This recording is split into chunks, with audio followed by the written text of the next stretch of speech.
Ooh, what's up and welcome into this emergency podcast of the Program Guyz podcast. The Big 12 has just released the Oklahoma Sooners and the rest of the Big 12's 2023 football schedule finally. So we thought it'd be great to hop on real quick, give our reaction to what the schedule looks like so far. So I'm going to rattle it off. Trevor made us a little graphic I'm going to put up right now. Here's what the schedule looks like in case you're wondering. We got a home game against Arkansas State, home game against SMU, on the road against Tulsa, on the road against Cincinnati, home against Iowa State, Texas and Dallas, then a bye week, UCF at home, Kansas on the road, Oklahoma State on the road, West Virginia at home, BYU on the road, and then a short week at home Friday against TCU to end the season. That's the day after Thanksgiving. The day after Thanksgiving. That's a Black Friday football game. As I'm looking right now, that is one of two Black Friday games in the Big 12. Texas Tech and Texas is the other one. So interesting how that works. OU and Texas both getting short weeks to end their Big 12 season. Cashing in to close out the year. You got to love it. Own Black Friday. I know.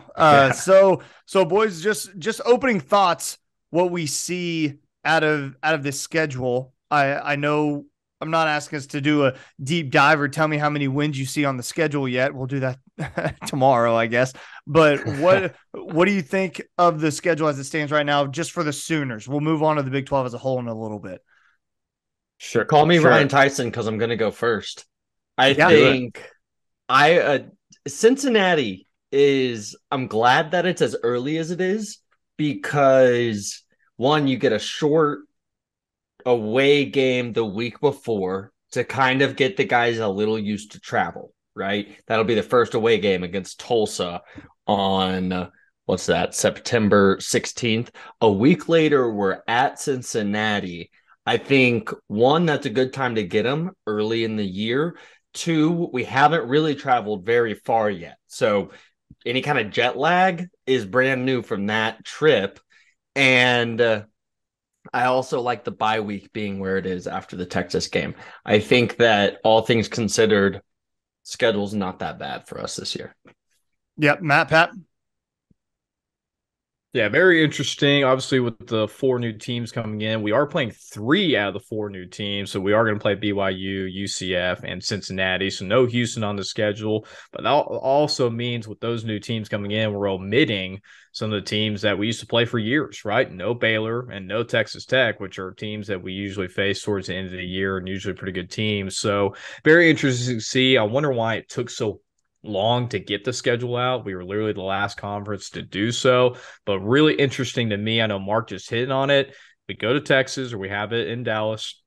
We get the bye week, and then I think the game of the year that I'm looking forward to, UCF, Dylan Gabriel's former team, coming into the Palace on the Prairie, see how DG reacts. Hopefully he's been playing good by that year. I guess we'll see at that point, but obviously going to be a big game for DG and obviously for the Sooners coming off a bye week and hopefully a win off OU Texas as well. What do you got, Pat?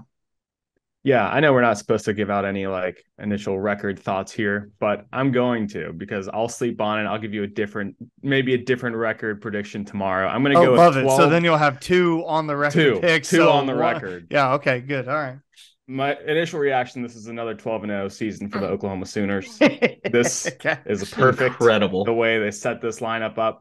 Mark, agree getting Cincy early is ideal. I wish we weren't going to a new place for our first Big 12 opener game.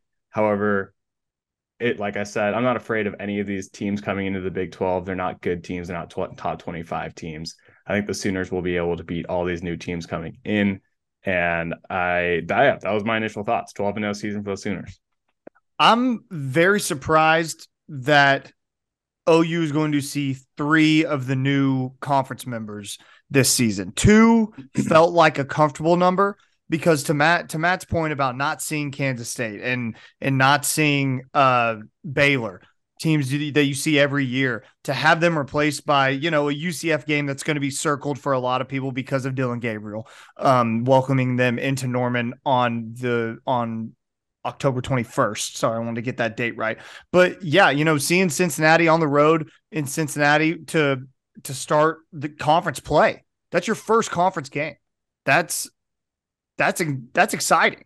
That's very cool to see. I'm surprised that they aren't getting to see Houston for no other reason than just like I feel like it would make sense. OU and Houston have had some meetings in the past.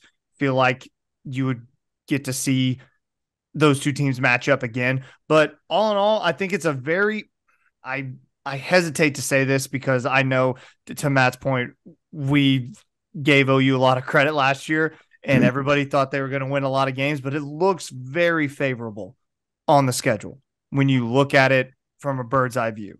I mean, you got to go to Stillwater, but you get Iowa State at home. You're going to get West Virginia at home, who's always a team that gives OU trouble.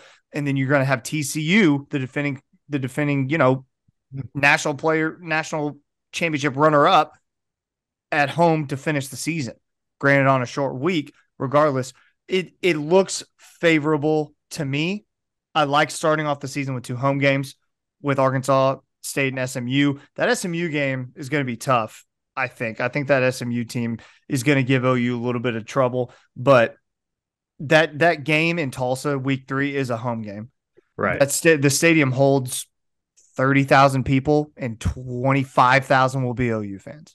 So that's not a road game. That's the best kind of away game where they're all going to go through the motions of an away game, but that stand is going to be pretty nice. Yeah, it will be. Anything else on OU's schedule before we look at the whole Big 12? I guess I keep looking at, and I don't know exact distances between Norman and Cincinnati, right? Or Norman and Provo, but those are the only 2 trips that are really trips. Mm-hmm. Like going to Tulsa is not really a trip. Going to Dallas for the Texas game, not really a trip. Lawrence is not far. Stillwater is not far. Like you're saying, I think structurally this is actually a pretty favorable schedule, perhaps bookended by 2 pretty long trips to Cincinnati and Provo. Yeah, that's a good point too. Yeah, and the last away game being BYU could be a very cold game up in Utah. Oh yeah, that's my birthday. Are we making another trip? Probably. Ooh, man, I don't know if we can though, because I mean, I don't think they'll allow us to have as much fun in Provo. I don't know if we'd have fun. We'd have a blast. But who knows? Matt, do you have anything? Yeah, Patrick, I think brings up a good point. I think it's a little bit of a trap game. If OU is playing well through the season, because we do have a favorable schedule, and we're thinking about TCU at home the following week. Obviously, we know what TCU did last year, being national runners up. I assume they're probably going to have a pretty good squad this year with Sonny Dykes and company. So I feel like BYU could be a potential trap game playing up in Utah the week before. We'll just see how it turns out. Obviously, we've got to play one game at a time, but definitely one to circle playing at BYU, because I know that head coach always has his team prepared, and they get loud up there. They might not have a lot of fun, but they get rowdy at the football game. So it'll definitely be interesting to see how we handle it once we get there. Okay. The Big 12 slate as a whole, we're not going to go through every single thing by any means, but just some games that stick out to me. Cincinnati, BYU, that's a Friday night game in the middle of the year, September 30th. That's a Friday night game that is pretty interesting to me. A short week for Texas, playing Texas Tech on the road after a UCF game.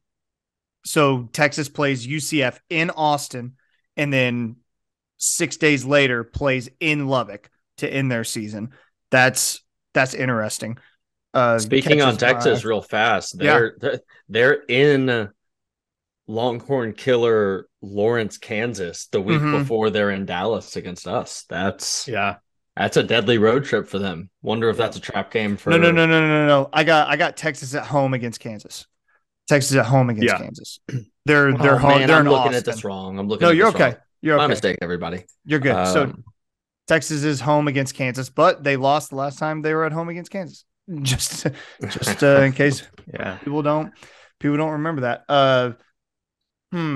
Two more Anybody high-level else? points. Yeah, two more high-level points from you. TCU last 3 games really tough. Baylor, Texas, and then OU. That's going to be really hard for them to win all 3 of those games. And lastly, I think out of any Big 12 team coming back in, Oklahoma State got the easiest schedule just overall. Yeah, Oklahoma State has home games against Kansas State, Kansas, Cincinnati, OU, and BYU. So that's favorable for them. There's And they play OSU has all 4 new teams. yeah, OSU has a short week game against Kansas State. That's a Friday game. But that's coming off a bye week for Oklahoma State. So, and as for Kansas State, they are going to be coming off of a bye as well. So those are 2 teams playing a Friday night game coming off a bye. Wow, that'd be nice. Bro, Yeah. real fast. I'm just looking at this schedule, and if Oklahoma State has an easy schedule, I shudder to think what I would predict their win-loss record to be against a hard schedule. Because looking at their Big 12, like I see them winning like 2, maybe 3 games. That's a bad roster.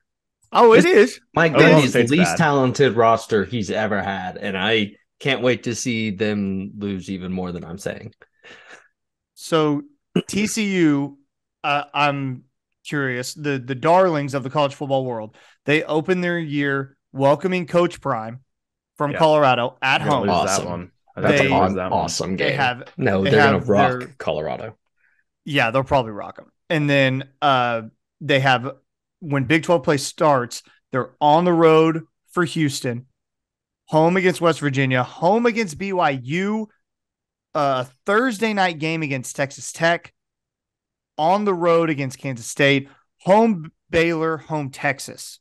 So those are some tough games that TCU is going to get in Fort Worth, which will be nice for them. We don't have to get too deep into what we think of TCU because I don't think they're going to be the same team next year. So it's just interesting, coming up, being the Big 12 darling, coming off of a season in which you played for a national title, to see their schedule like that is interesting. Seeing it all on paper, the degree to which the Big 12 is now and is going to just be, hey, a bunch of schools from Texas duking it out, plus, I mean, the schools in Kansas and around the country, I guess. But even when you take Kansas or Texas out, there's going to be 4 remaining Big 12 schools from the state of Texas. It's just, I'm interested to see, maybe we end up with like some Houston TCU rivalries in the end of this, or does Baylor and Houston come to some kind of rivalry because one's uppity and one's up and comer? Yeah. You know? We've got a Houston West Virginia at Houston game in October on a Thursday night. That's going to be electric. The Holgerson revenge game. Yeah. It's going to be fun. That's going to be a fun game. I wish that game's in Morgantown. Golly. Me too. They're going to be in Houston for that one. Matt, do you have anything to add, brother? Yeah, I just think Texas probably has the hardest schedule. They got to play at Alabama the second week, and then they end the That was year. a choice. Right, it's a home Still. way and away, right? Because they had Alabama last year. I'm just saying, now going to Tuscaloosa and then finishing Kansas State, TCU, Iowa State, Texas Tech at the end of the year. Definitely a hard into the schedule. So it'll be interesting to see how they handle it, especially with their quarterback controversy with Arch Manning coming in. What are they going to do with Quinn Ewers? That will be fascinating to see, but we'll have to see how it all plays out with all these different teams coming in. Yeah. Boy, that Friday after Thanksgiving against Tech is that's the kind of game no one shows up to in Austin. There's a very good chance that BYU and Kansas State back to back in Austin. There's a very good chance that's 2 straight losses for Texas. That could be demoralizing. Like those are 2 games that, man, I'd be nervous if I was a Texas fan seeing that just back to back, because you don't know what BYU is going to do. I wanted to mention that Cincinnati BYU on a Friday. That's a BYU home game. Are they in Provo? Is that what it is? It's called Provo. Yeah. So that's a Friday night game. The end of September. That'll be fun. That'll be cool. I guess I'm surprised at how many Thursday and Friday games there are. I know there's not a ton, but it's weird. You feel like we're seeing more and more. Yeah, definitely. Trying to get more of the TV landscape, I think. Especially when you have more teams like we do this season. Yeah. You almost have to spread out a little bit more. Yeah. Cincinnati opens like EKU, fine, whatever. But then at Pitt, host Maryland, host us, at BYU on a short week. That's a tough opening schedule. Really is. It's Luke Fickell. He's a very good coach, and I'm sure that he's going to have that team kind of popping, but it's not hard to see them being 2-3 coming out of that stretch and feeling not bad about it. It's kind of shocking that UCF to start their Big 12 play, start their Big 12 lives, are on the road in Manhattan. That's a tough game to start the year. Hey, welcome. Start your Big 12 life. Yeah, I feel like they didn't give them any like wiggle room right there. And BYU on the road in Lawrence. I mean, who knows what Kansas is going to look like next year, but if they're an improved football team, that they're on the road to start their Big 12 life. Boy, the week before, BYU's going to Arkansas. I know. That'd be fun. Yeah, I know. I'm also looking at, do we have a lot of 11 a.m. games this year? And I would say yes. Yeah, I would assume so.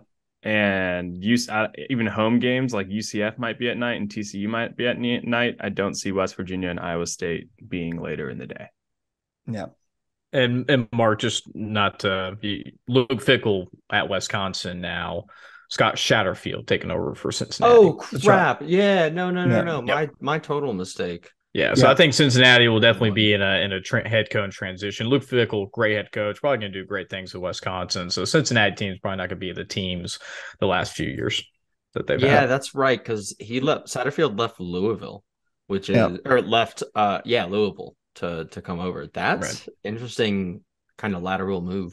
If you're watching this video on YouTube.